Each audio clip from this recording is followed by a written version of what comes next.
Bonjour à tous, amis collectionneurs de cartes en tout genre, j'espère que vous allez bien. On parle aujourd'hui en fait du marché de l'ancien, voilà, alors pas d'investissement, on va uniquement parler de faits, hein, de chiffres et du marché actuel de l'ancien dans Magic et de l'ancien dans Pokémon, puisque les deux sont d'une certaine manière corrélés, voilà. Corrélés à quoi pour moi? Corrélés tout simplement à l'âge auquel les gens ont commencé à jouer. Pour moi, Magic en France en 95. Aux États-Unis, c'était en 93, et quelques années plus tard, 2-3 ans plus tard, après, est arrivé Pokémon, et donc c'est juste, on va dire, c'est même pas la génération d'après, mais c'est les gens qui ont quelques années de moins qui après se sont mis à Pokémon. Voilà, tout simplement. Il y a pas vraiment d'écart d'âge entre les deux, quelques années, voilà, mais même pas une génération. Et notre génération vieillissant, tout simplement, bon après on a un pouvoir d'achat plus conséquent que les jeunes, on va dire. Donc ça a permis de se racheter voilà, les objets de notre nostalgie, et ce qu'on aimait quand on était jeune. Mais le problème, c'est que en vieillissant aussi, les jeunes, eux, commencent à aimer de nouvelles choses. Pour Magic, c'est simple, en fait, on est en train de passer tout simplement d'alpha, bêta, de tout ce qu'il y avait au début, là, les premières éditions de Magic, aux cartes numérotées. Voilà. Alors les anciens comme moi pensaient que les cartes numérotées, ce serait tout simplement une effet de mode et qu'au bout d'un an ou deux, ça déclinerait. C'est pas le cas du tout. En fait, il y a une forte demande, les prix sont stables. Voilà, alors c'est pas dit que tout s'écroule après, hein, mais pour l'instant c'est stable, ça prend même de la valeur et ça prend le pas en fait sur l'ancien. Ce que j'appelle l'ancien, c'est Alpha, Beta Unlimited, Revised, Fallen Empire, tout ça, hein, The Dark, les Four Horsemen, ce qu'on appelle les quatre premiers sets de Magic. Bon, ils sont. Là, on a déjà perdu. Bon, après, il y a eu le pic Covid, hein, donc tout le monde s'est retrouvé à la maison avec de l'argent et du temps libre. Donc, forcément, tout le monde a réinvesti un peu de temps et de ce qu'il aimait et retombé un petit peu dans la nostalgie et ce qu'il aimait dans sa jeunesse. Voilà. Ce qui est passé, hein, tout le monde est retourné au turbin. Là, le Covid, c'est bien derrière nous. Donc, du coup, il y a eu un énorme pic pendant le Covid, compréhensible, hein, voilà, de fait. Mais après, là, ça s'est rétracté quand même largement depuis 2-3 ans. Les prix seront rétractés. On n'est plus sur des vidéos YouTube avec. Parce que ce qui a aidé sur tout ça dans Pokémon, c'est le Gunpul et des Michou, hein, on va pas se mentir. C'était les éditions, ouverture d'édition de Booster Box et Display édition 1, set de base, compagnie. Mon banquier en PLS, 60 000 euros. Bon, on voit quelques années plus tard, on est sur les mêmes vidéos, mais on est déjà sur des boîtes qui sont plus à 30K qu'à 60 comme avant. Pareil pour pas mal de trucs, hein. Vous étiez pour Magic, vous étiez sur du collector édition. Voilà, moi je m'étais lancé, je me suis dit, je vais même acheter le Black Lotus, tout ça, le P9. J'ai commencé à acheter tout le reste tranquillement pour les illustrations à mon rythme. Voilà, mais ça, par exemple, vous prenez une boîte collector édition, plein Covid, on va dire, ça se vendait vraiment au plus haut, peut-être 24K, entre 20 et 24K, mais 24K en fonction de si c'est de l'international édition ou du collector édition.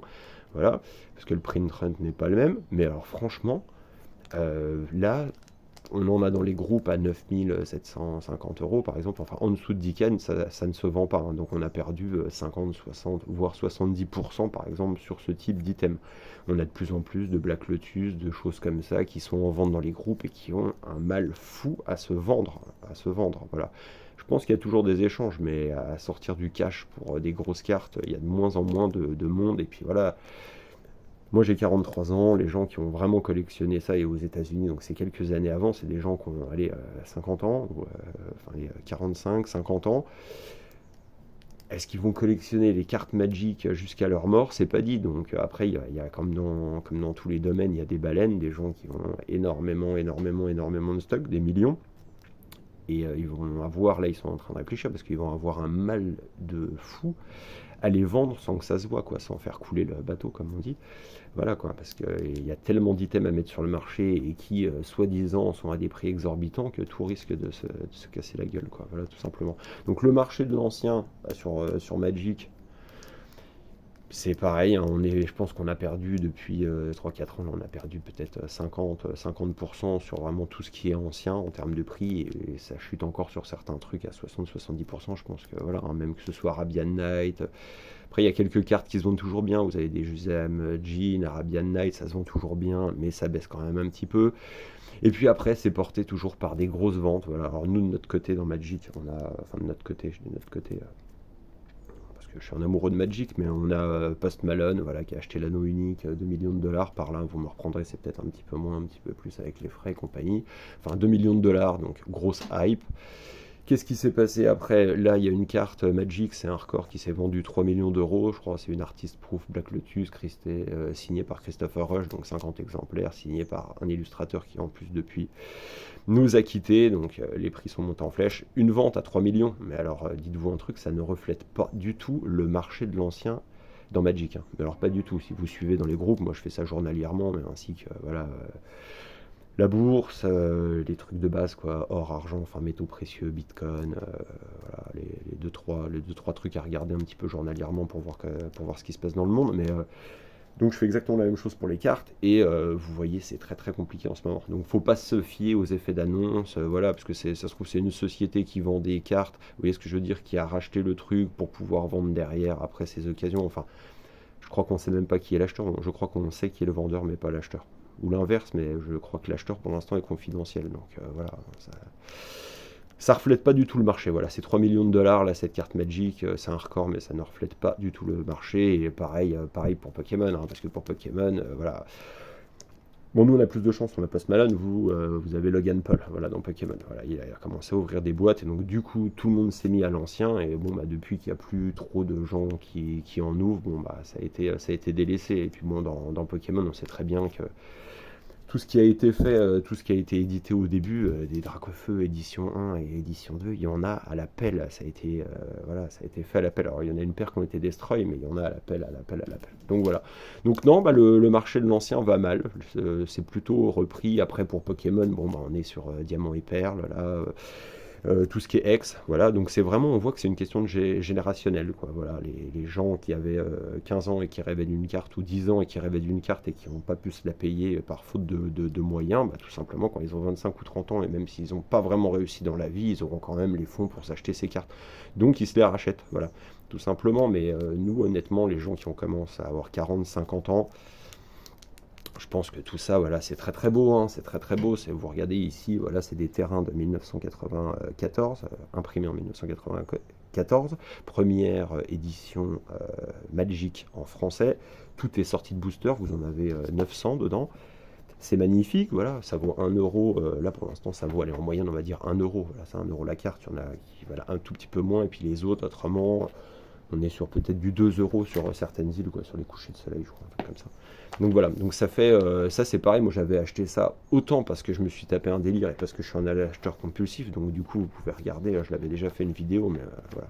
Et tout est sorti de booster, hein, c'est vrai, c'est pack fraîche, vous sortez les cartes, elles sentent vraiment encore l'odeur de l'imprimerie, c'est un truc de ouf, hein. Donc voilà, donc vous en avez à l'appel, vous en avez 900. Donc ça c'est pareil, je m'étais dit, plutôt que d'acheter un gros Jusam Jean voilà, à 2000 euros, et puis bloquer 2000 euros, j'ai préféré acheter ça. Alors ça a été très bien acheté, un très bon prix, je les ai achetés je crois 30 centimes pièce, quelque chose comme ça, 30 ou 40 centimes pièce. Bon après c'est sûr, ça prendra un petit peu de temps à revendre, mais les cartes sont tellement dans un bon état que ça partira tranquillement, quoi. Donc voilà, donc je préfère investir 1 euro et essayer d'en gagner 2 à la fin et de multiplier ma mise, et comme ça me fait avoir pas mal de cartes, un petit peu plus de collection aussi à regarder. Et puis mais c'est pas vraiment le moment d'investir des grosses sommes dans l'ancien. Moi je ne pense pas, hein. Tout ce qui est Pokémon même et Magic, je ne pense pas. Quand moi je parle de Pokémon, comme je vous l'ai déjà expliqué dans certaines vidéos, j'ai vendu, je sais pas, peut-être plus de 1000 cartes dans des états exceptionnels de toutes les premières éditions, Team Rocket, Fossil Edition, Édition 2 en Pokémon. Je l'ai vendu au plus grand pic qu'il y avait pendant le Covid. Là, c'était voilà, c'était inespéré, mais il fallait que je fasse un choix. J'ai vendu le Pokémon pour acheter du Magic à l'époque. Voilà, tout simplement. Et je me suis payé mes cartes Magic. Mes cartes Magic grâce à Pokémon. Je me suis relancé comme ça, j'ai réussi à en retirer 10 000 euros, j'ai commencé à remettre 10 000 euros dans Magic, et puis voilà, et puis après on a relancé ça tranquillement. Mais voilà l'état du marché, quoi. Mais après on est plus maintenant sur des cartes numérotées, et puis pour ce qui est de Pokémon, bah, c'est générationnel, ça veut dire que si Pokémon est encore là dans 20 ans, bah, les gens là qui ont découvert en 151, ils en seront fous. Voilà. Même si je pense que, pour finir là-dessus, l'avenir des cartes à collectionner type papier, c'est comme les livres, hein, c'est en voie d'extinction à mon avis. L'intelligence artificielle, je ne sais pas pourquoi, mais je pense que ça va vraiment avoir une influence négative sur les TCG, et ça va perdre de son âme, et ça va finir comme les timbres, et ça vaudra dans la globalité, plus rien. Il y a encore des timbres, des collectionneurs de timbres, attention, hein, je dis pas ça, de vieilles pièces, ça existe, mais pas comme avant. Pas comme avant. Voilà. Donc voilà, bah, toujours la même chose en fait. Hein. Faut acheter pour aimer, pas se mettre dans le caca en achetant ce qu'on aime, et puis profiter de ces cartes et essayer d'y jouer au maximum. Voilà, bah écoutez, c'était juste pour faire un petit point sur le marché je vous souhaite une bonne fin de journée. Vous pouvez laisser un petit commentaire si vous êtes d'accord ou pas d'accord. Voilà, tant que le commentaire est constructif. Bah, il me reste à vous souhaiter une bonne fin de journée et à bientôt.